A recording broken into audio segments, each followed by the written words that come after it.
You're watching France 24 and it's time for our daily leaf through the world's press. Gulliver Cragg joins me now in the studio. Good morning, Gulliver. Good morning. Good morning. Now, we're not talking about anything else here in the newsroom or indeed in the whole of France apart from the French defeat. I imagine the papers are doing the same. Tell us more. Yes, disappointment for France, who lost 2-0 to Italy last night. L'Équipe, the main daily sporting paper in France, reckons it was inevitable after Franck Ribéry was off injured so early in the game and then Abidal was sent off. Inside, though, there's an interview with defender Patrice Evra, who says, come on, we can't make excuses. It wasn't luck or bad refereeing. France just played badly and deserved to go out.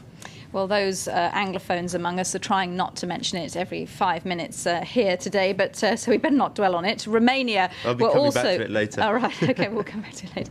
Romania was also knocked out last night. Are they reacting with the same storm of tears? They're also reacting with the same sort of spirit of self-flagellation, it seems. Gazeta Sporturilor, which is the Romanian equivalent of L'Équipe, I think, gives the team a mark of 4, but if you read the text, it sounds like it should be less than that. They say, faced with an obviously benevolent Holland, Romania nevertheless managed to lose. Romanians seem to think that Holland actually quite wanted them to win. They played the B team and would have preferred to see Romania go through than France or Italy. And inside, the paper published some text messages it received from fans after the game. One of them says, "Thank you to the Dutch B team for showing such patience with us. It was obvious you were ashamed to be having to avoid scoring like that, but faced with such mediocrity, in the end, you couldn't perform miracles." So very sorry, Romanian there. Oh dear, goodness me, blimey. Well, I imagine it's, of course, a different story in Italy. Let's go over to the victors. Absolutely. The Gazzetta dello Sport, the Italian equivalent of L'Équipe, says, troppo bello, too beautiful.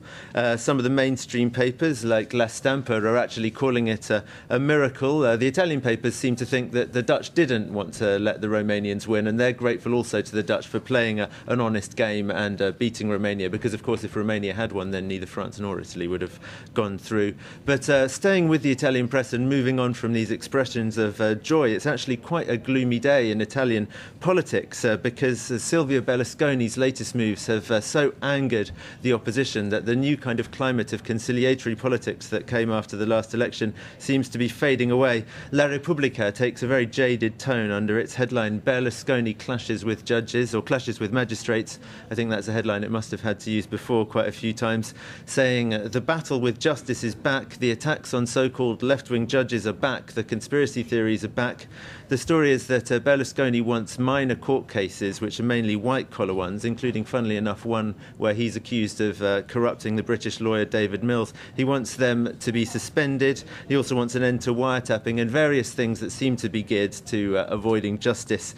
In short, writes Luca Ricolfi in La Stampa, which is a right-wing paper, Berlusconi has shown that his number one priority remains to protect himself, and he regrets that no one in his coalition blows the whistle on him. In the Corriere della Sera, Piero Ostellino, though, says that maybe the left should try to avoid falling into the trap of getting too outraged about this, because then it just goes back to the old conflicting politics that they had before, and they would do better to ask Berlusconi to explain what he's doing.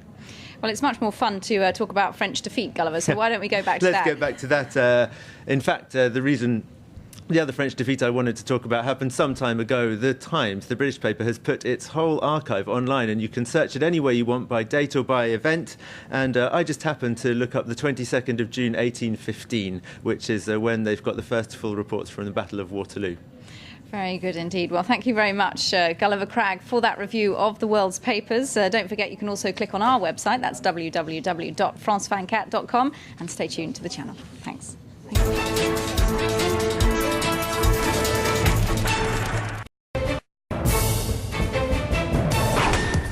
With Observers, France 24 offers you a new insight into the news. Discover the news via photos, videos and live accounts from people who directly experience events across the globe.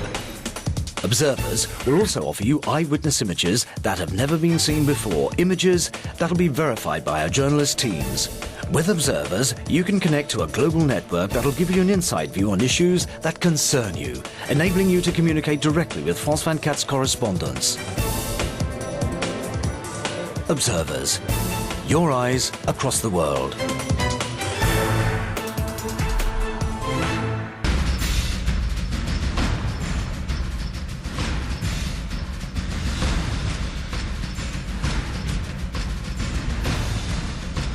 Beyond the news.